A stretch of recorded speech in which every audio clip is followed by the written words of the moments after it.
Go to File, Open, grab all of the frames.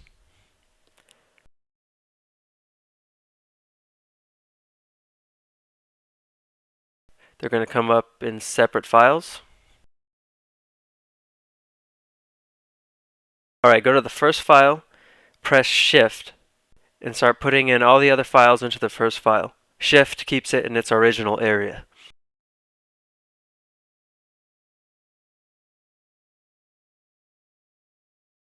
Usually I make a background just so I could see everything a little better. Of course, make sure to put the background layer behind everything else. Hide all the frames except for the background layer. We're going to go to the animation frames now. And you're going to make enough frames for each layer, starting with frame 2. Okay, now you're going to start putting each layer in its own frame like I'm doing.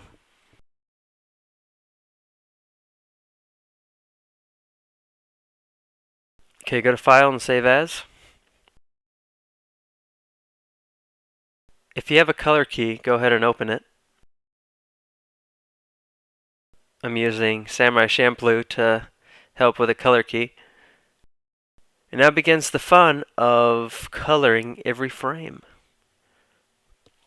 Not only is it fun, but it takes a very long time. If you need to go back, just use History, because using Control Z, which usually means undo, only works once on Photoshop.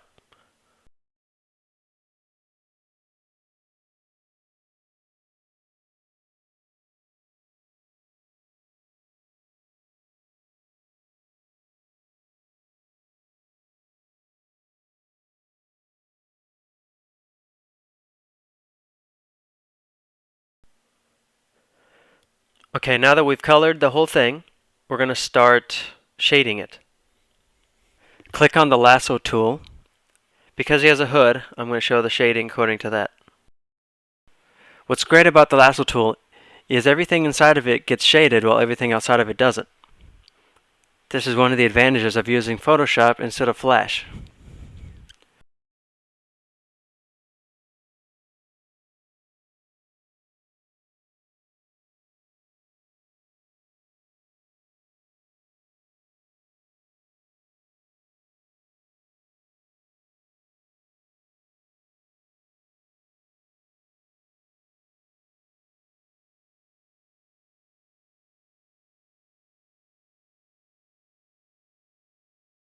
Once you've done all the coloring and shading, double check, make sure you like everything. Now delete that last background that you had. Open up the background that you want to use for it. And just drag and drop. Make sure that you select the first frame and then drag and drop. Make the background the first layer so it's behind everything else. You want to make sure that you do it on the first frame, because if you move something around on another frame, this is what happens. If you do it on the second frame and you move it around, then every other frame will remain the same as the first except for that other frame that you moved. So anytime you're going to move something, make sure you do it on the first frame.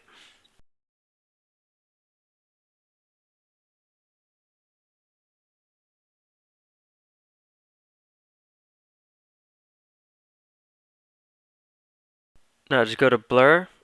We're not going to blur that much. This is going to be maybe a 1 or 2 pixel blur.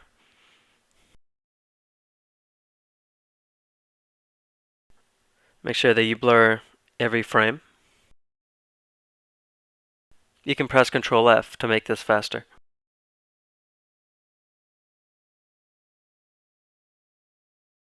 Okay, now I'm going to show you how to add gradient. Make a new layer, click the Fill tool, and just click on the screen. It doesn't matter what the color is. Click on the box. Don't click on the layer name, otherwise it will just tell you to change the name. Click on the box. Make the opacity 20%.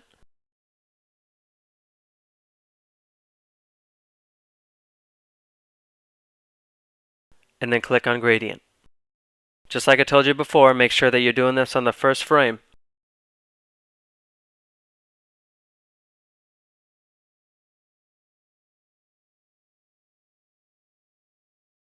Now I'm going to blur the background.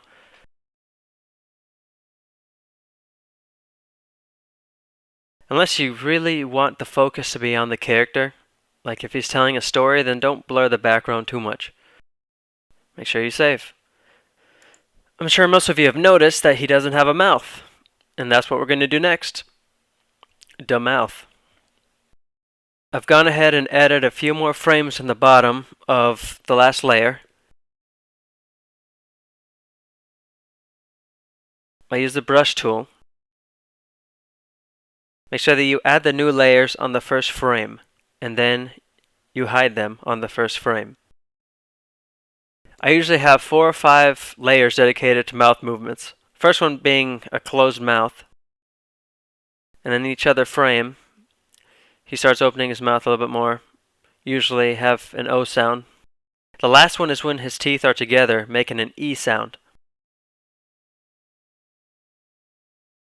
And after we're done making it, we have to color it in.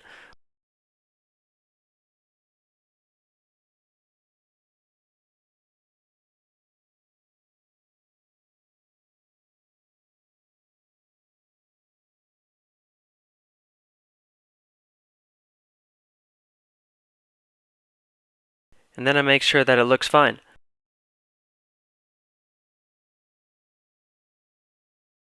Because part of his mouth is blocked, I have to make a new layer of the same mouthpiece and delete the part that is being blocked.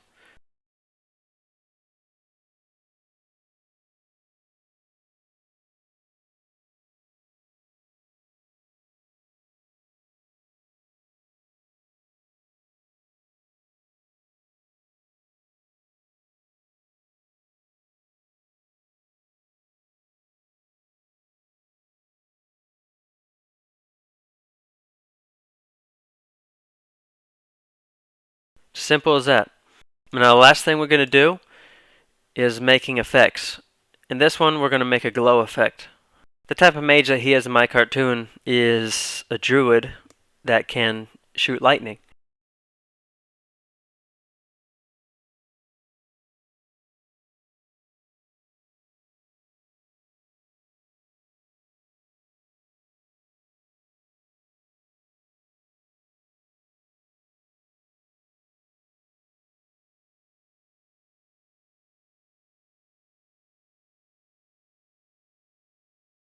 After I draw and animate the lightning, I blur all the lightning layers.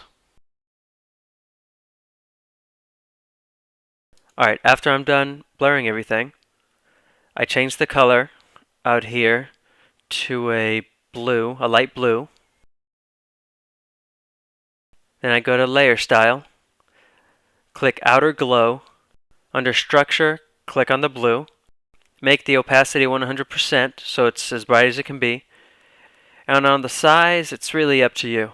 I'm going to keep it at about 100, and as it gets larger, I'm going to increase that. I do it to every frame.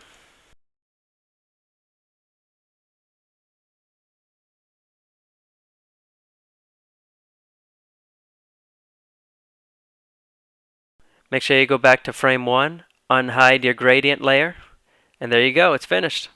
And that is how I do everything. After that, I convert it into an AVI, and then I send it to Premiere. If you don't know how to make it into an AVI, just go to my older tutorial named Quick Tutorial to 2D Animation, and go to the very end and it'll show you how to do that. Get the hell out of here, you noobs!